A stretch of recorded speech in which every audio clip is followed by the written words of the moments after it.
les clés, ne les perds pas sur le... Retrouvez les clés de l'IMO, présentées par Philippe Cohen. Bonjour à toutes et à tous, soyez les bienvenus dans votre émission hebdomadaire Les clés de l'IMO, votre rendez-vous hebdomadaire dédié 100% à l'immobilier. J'espère que vous allez bien. Pour ma part, je suis toujours bien accompagné avec notre régisseuse en chef Noah et sa stagiaire Alexia, à qui on souhaite la bienvenue pour ce stage.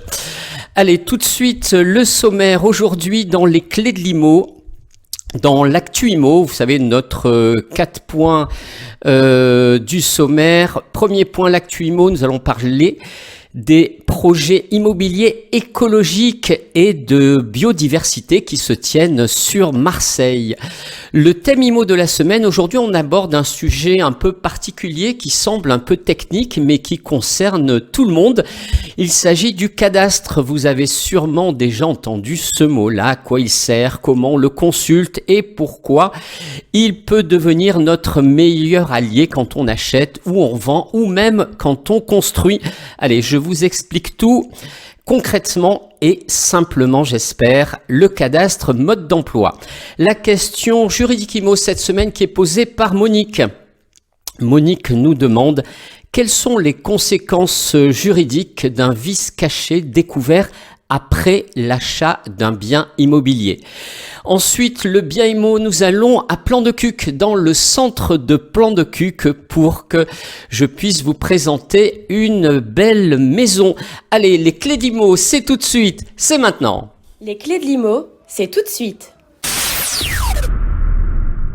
Alors cette semaine, dans l'actu IMO, je voulais vous parler des projets écologiques et de biodiversité, puisque nous avons la chance d'avoir à Marseille plusieurs projets immobiliers qui intègrent ces dimensions-là, et l'on s'oriente de plus en plus vers cette tendance pour un urbanisme plus durable.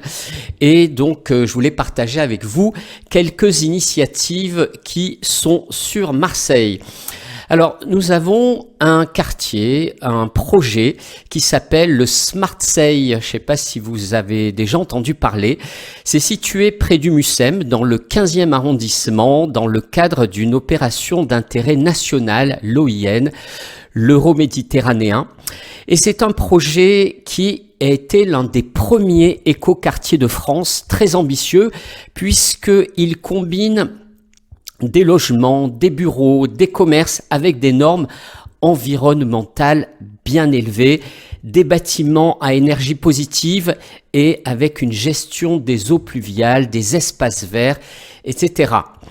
Les bâtiments, ce qu'on appelle le BEPOS, c'est une certification. Ce sont des bâtiments à énergie positive. Il y a plusieurs projets immobiliers à Marseille qui ont cette certification, ce qui signifie en fait qu'ils produisent plus d'énergie qu'ils n'en consomment grâce à des panneaux solaires, à une isolation renforcée et à des systèmes de récupération d'eau. Ensuite, nous avons un autre projet dans le quartier de La Joliette qui est en pleine transformation, qui intègre des espaces verts, des infrastructures durables avec une attention particulière à la biodiversité urbaine. Nous avons plusieurs projets de toitures et de murs végétalisés.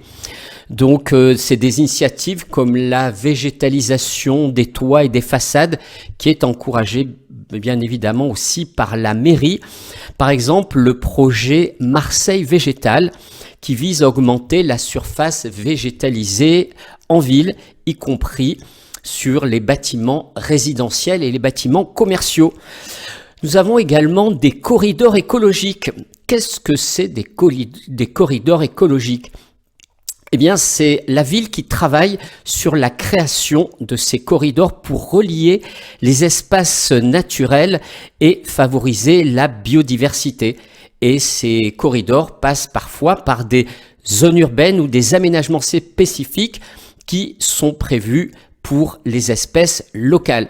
On a également des projets participatifs et citoyens, des initiatives comme des jardins partagés ou les fermes urbaines comme la ferme urbaine de la Belle de Mai qui intègre pour les habitants dans la gestion de la biodiversité locale. Et on a des nouveaux projets immobiliers qui doivent souvent respecter en matière d'environnement la norme RE 2020. Vous avez sûrement déjà entendu parler, c'est la réglementation environnementale 2020 qui impose des critères de performance énergétique et de faible impact carbone. Un exemple concret, le projet La Fabrique des Docks, donc qui est situé dans le quartier des Docks, et ce projet mixe logement, bureaux, commerce, espaces verts avec une forte intégration de la biodiversité, des toits végétalisés, des nichoirs pour oiseaux, etc., etc. Donc plusieurs perspectives pour Marseille qui continue de développer des projets immobiliers qui allient densité urbaine, respect de l'environnement, et ces initiatives sont soutenues par des politiques publiques locales et nationales visant bien sûr à réduire l'empreinte écologique des villes. Voilà ce que je voulais partager avec vous dans l'Actu IMO. Ça me semblait intéressant de partager ces projets éco-biodiversité. Alors le thème IMO cette semaine que nous allons aborder, nous allons parler du cadastre. Mais qu'est-ce que c'est le cadastre ?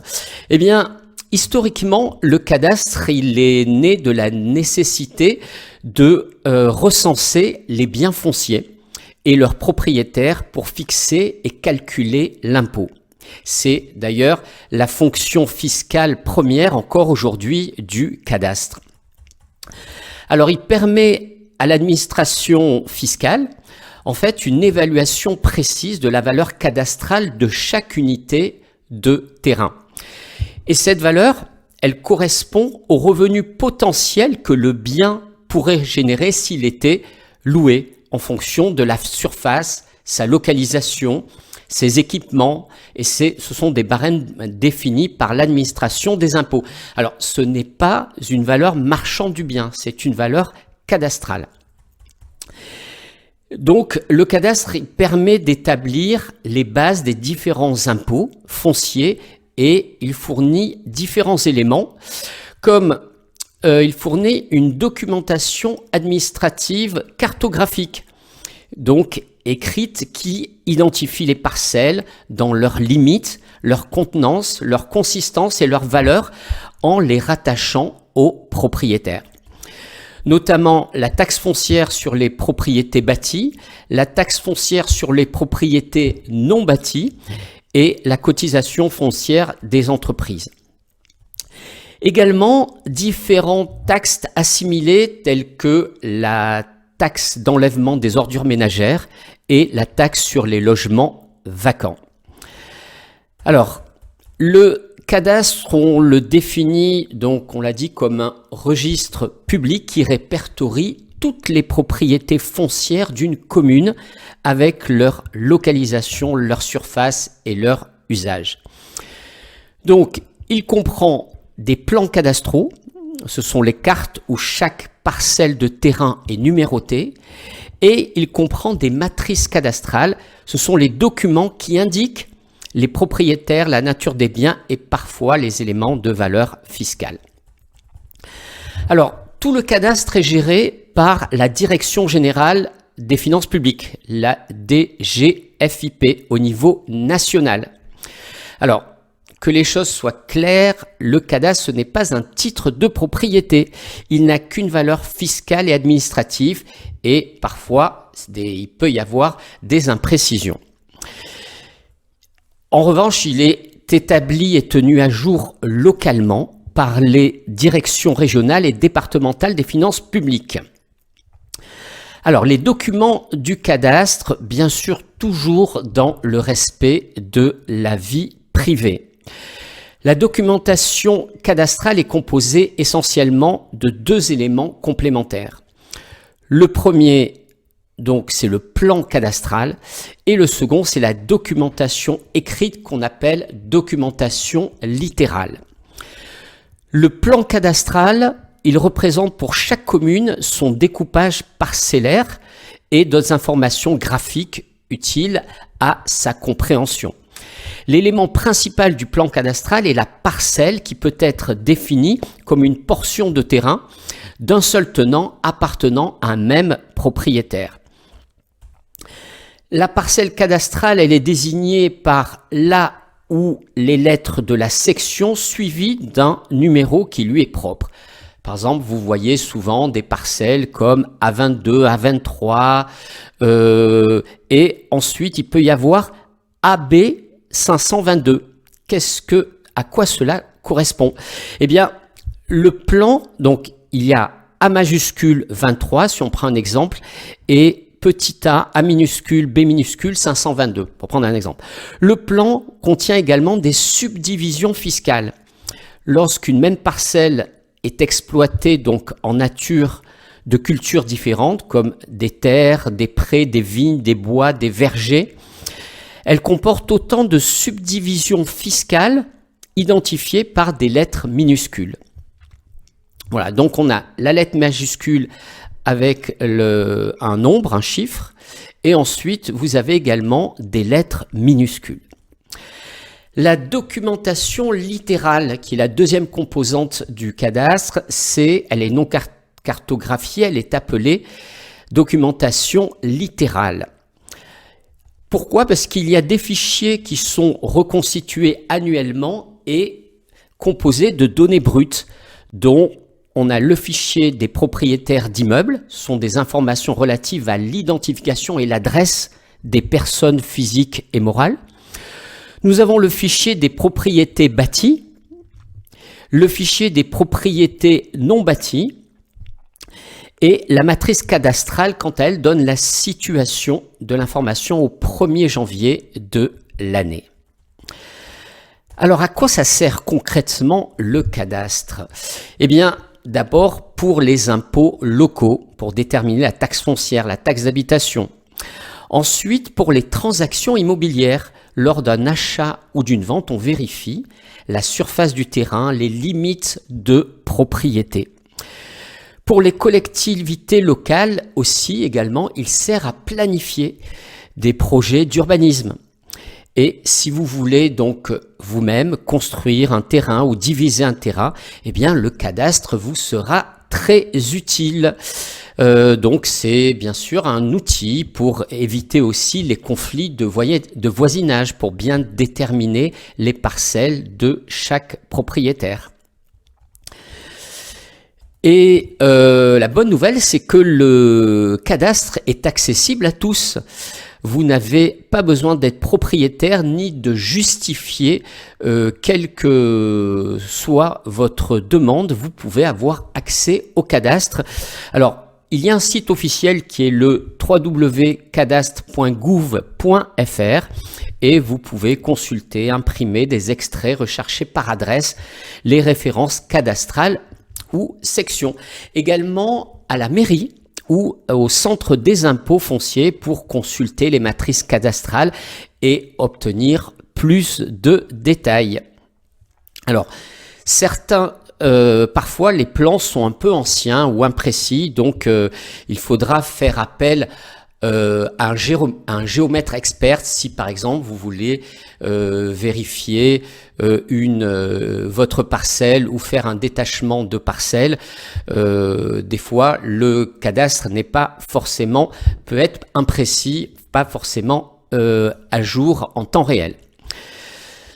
Le cadastre c'est pour ça qu'il peut comporter aussi il peut arriver qu'il y ait des erreurs, des imprécisions de localisation, et ce n'est pas une preuve juridique. C'est une aide, mais ce n'est pas une preuve juridique.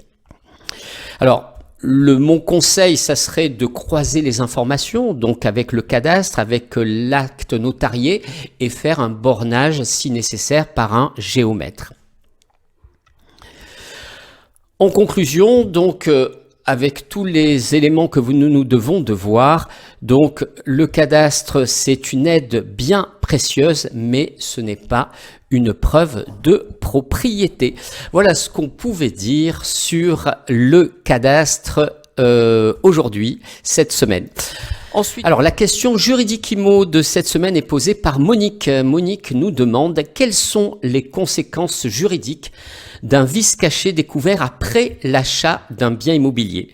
Alors, si un vice caché est découvert après l'achat d'un bien immobilier, eh bien l'acheteur peut engager la responsabilité du vendeur sur le fondement de la garantie légale des vices cachés. Un vice est considéré comme caché si il n'était pas apparent lors de l'achat et si il était antérieur à la vente. Donc, il rend le bien impropre à l'usage auquel on le destine ou, eh bien, on diminue tellement l'usage que l'acheteur n'aurait pas pu l'acquérir s'il en avait eu connaissance ou alors il aurait acquis à un prix inférieur. Alors les conséquences, c'est que l'acheteur peut demander une annulation de la vente ou demander une réduction du prix ou dans certains cas, il peut aussi demander des dommages et intérêts, surtout si le vendeur avait fait preuve de mauvaise foi. Et le délai sur lequel on peut recourir contre un vice caché est de 2 ans à compter de la découverte du vice caché. Le vendeur professionnel est présumé connaître les vices, ce qui renforce la protection de l'acheteur. Bien sûr, le vendeur, toujours s'il en a connaissance, que ce soit un vendeur en particulier ou un vendeur professionnel. Voilà ce qu'on pouvait dire sur la question juridique IMO de cette semaine. Le bien IMO de cette semaine, nous allons à Plan-de-Cuc, à quelques kilomètres de Marseille, pour vous présenter dans le centre-ville, dans le centre de Plan-de-Cuc, tout près du Moulin à Vent, sur l'avenue Le Mail Général de Gaulle. Une belle maison des années 70, une maison avec un joli terrain plat, une parcelle de 700 mètres carrés, sans vis-à-vis, donc au calme absolu, alors que nous sommes dans le centre de Plan-de-Cuc. C'est une maison de 185 mètres carrés habitable sur 2 niveaux, qui comporte 7 pièces, avec 5 chambres, une chambre en rez-de-chaussée et 4 chambres à l'étage. Vraiment une belle maison, au calme, ensoleillée, une belle exposition, au calme, comme je vous l'ai dit, donc absolu. Le prix de cette maison, 630 000 €. Voilà pour le bien IMO de cette semaine. Chères auditrices, chers auditeurs, je vous remercie de votre écoute. N'hésitez pas toujours donc pour vos questions, soit au standard de Radio JM, vous le connaissez par cœur, 04 91 37 78 78, ou sur mon portable, j'espère que vous le connaissez aussi par cœur, 06 02 720 307, Philippe au 06 02 720 307.